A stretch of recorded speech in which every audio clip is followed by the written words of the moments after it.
سوال یہ ہے کہ اگر کوئی خاتون فوت ہو جائے تو اس کی ملکیت میں ایک گھر تھا، اب وہ گھر اس کے بچوں کو ملنا چاہیے شرعی طور پر، یا کہ اس عورت کے جو بہن بھائی ہیں ان کو ملے گا؟ بھائی بات یہ ہے کہ جو والدین کی جائیداد ہے وہ بچوں میں تقسیم ہوتی ہے، اور ہر ایک کا کتنا حصہ ہے، بیٹے کا کتنا، بیٹی کا کتنا، 2 بیٹیوں کا کتنا، ٹھیک ہے، یہ قرآن کریم نے بیان کر دیا ہے۔ اب اس میں کسی بھی انسان کو اختیار کی اجازت نہیں ہے کہ اس میں کمی بیشی کرے جان بوجھ کر، ٹھیک ہے۔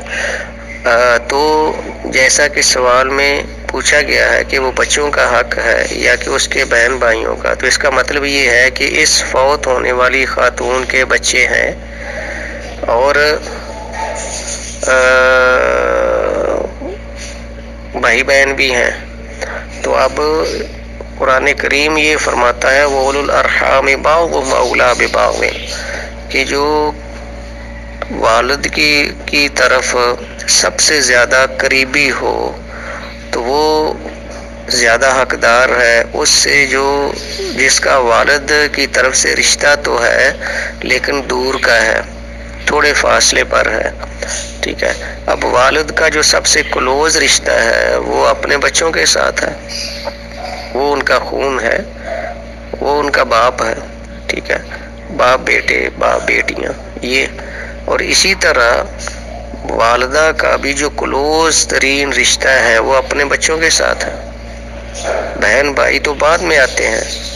تو جس طرح والد کی جائیداد بچوں میں تقسیم ہوتی ہے، اسی طرح اگر والدہ کی ملکیت میں کوئی چیز ہو، خواہ وہ زیور کی صورت میں یا روپے پیسے کی صورت میں، تو وہ بھی بچوں میں تقسیم ہوگی، اس کے بچوں میں جو اس کے حقیقی بچے ہیں ان میں تقسیم ہوگی۔ اگر بچے نہ ہوں بالفرض تو پھر اس کے جو بھائی ہیں پھر ان کو کچھ نہ کچھ ملے گا، پھر وہ لیں گے، ٹھیک ہے۔